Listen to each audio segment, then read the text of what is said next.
Désolé du retard. J'ai eu une petite complication. Mais me revoilà à l'atelier aujourd'hui. Voilà, pour travailler sur le Puko pour la 4e partie. J'espère que tout le monde va bien déjà.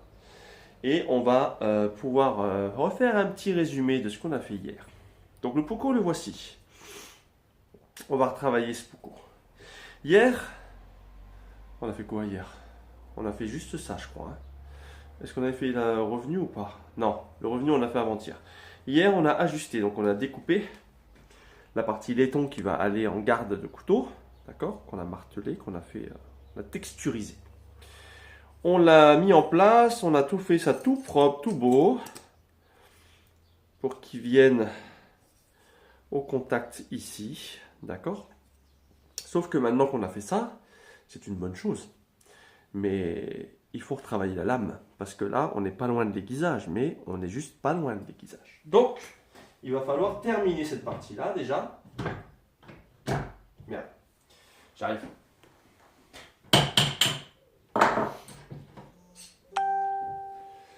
Il va falloir terminer cette partie-là, et ensuite, on va choisir le bois qui va servir à faire le Puko.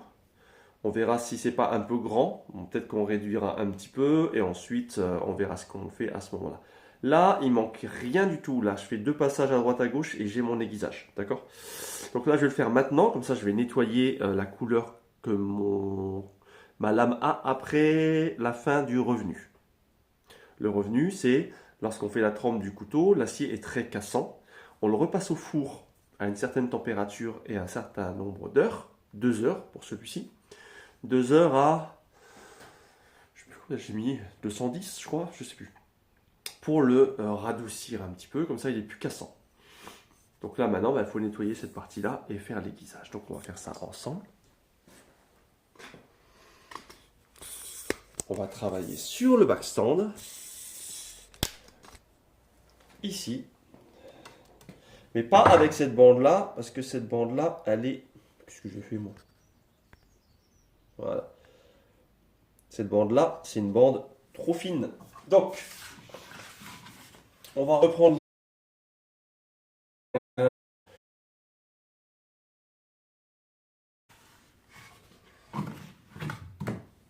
Allez, c'est parti.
Là, j'ai fini, d'accord, l'aiguisage, alors, sommaire. Donc là, on verra peut-être pas, mais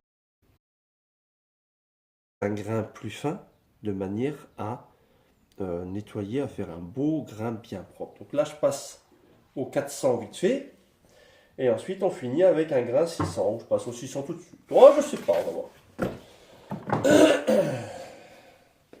Ouais, je vais passer au 600 direct. J'ai cette petite bande là qui est vachement bien pour aiguiser. Je vais même pas allumer ma lumière, purée. Attends.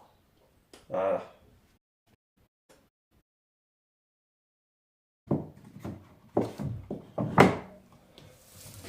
Allez.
Ok.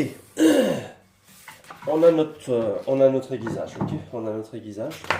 Maintenant, je vais y passer juste pour bien faire notre brossé, pour bien avoir cet aspect-là propre. Parce que là, vous voyez, là, l'aiguisage est fait. Hein. Là, ça tranche sec. Par contre, vous avez vu, j'ai des petites différences de texture ici qui ne me plaisent pas. Donc, on va passer un grain, une bande spéciale qui va me lisser un peu tout ça. Une petite bande smooth. Voilà.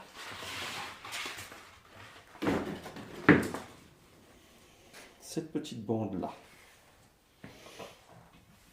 Et on va finir l'aiguisage avec celui-là. On va smoother tout ça.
Voilà.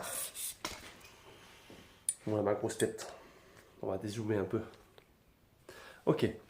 On vient de refaire entièrement les moutures. Vous voyez là un peu la différence qu'il y a par rapport à tout à l'heure. J'ai essayé de vous montrer. Donc là, on est sur quelque chose de très smooth, très propre.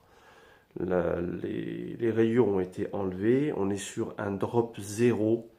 Je peux vous dire que là, il est tranchant à souhait. D'accord. Je vais le laisser comme ça. Le simple fait que quand il sera terminé, je vais passer un petit coup de frotte histoire d'enlever le morphile.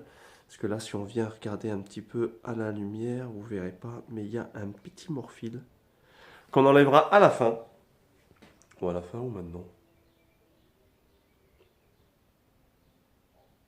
On va l'enlever maintenant. On va l'enlever maintenant. Et une fois qu'on l'a enlevé, on va enrouler la lame avec le scotch. Je vais faire gaffe parce que là, après, il va falloir que je travaille avec. Il est aiguisé, donc là, c'est tendu. Donc, on va enlever ça. On va travailler avec la frotte.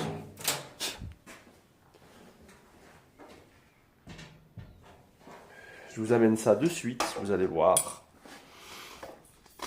Ça prend 2 minutes. On va travailler ici.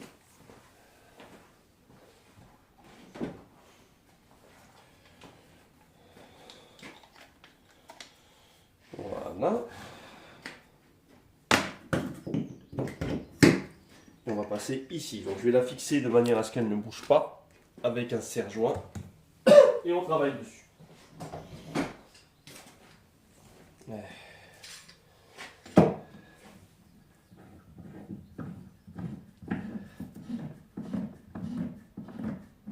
Attention, c'est parti. C'est parti.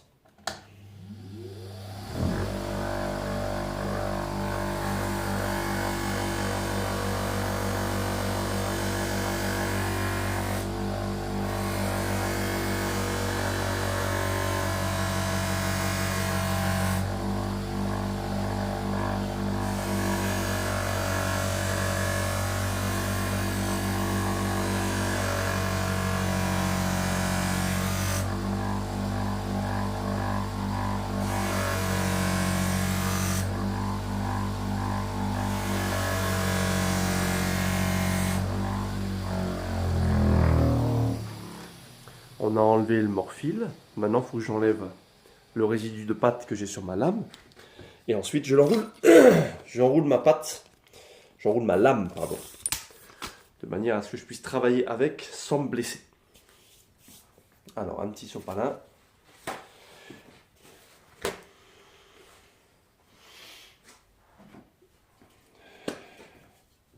Un peu de WD-40. Ça va ramollir la pâte. J'essaie de ne pas la faire tomber. Hein. Si là je la fais tomber, c'est un peu compliqué après. Donc, je nettoie tranquille. Pas dans ce sens-là parce que je vais créer des rayures à l'opposé de ce que j'ai fait. Donc, j'enlève doucement. Alors déjà, je fais de mon côté. Moi, il est accroché le salopard. Ok. Je vais enlever à la main déjà.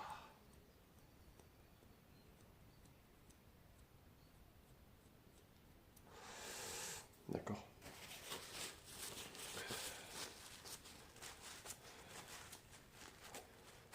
Donc j'ai enlevé les résidus de pâte, sauf à la pointe, il fallait bien que j'oublie un morceau.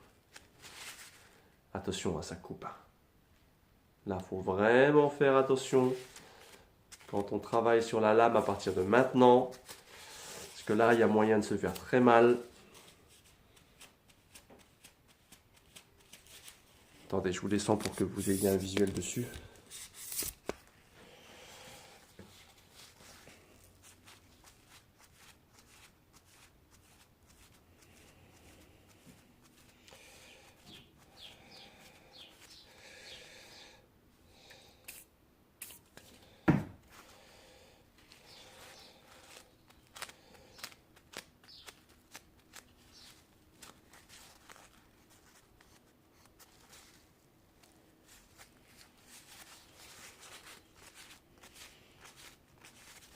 Je vais vous montrer vite fait, hein, d'accord?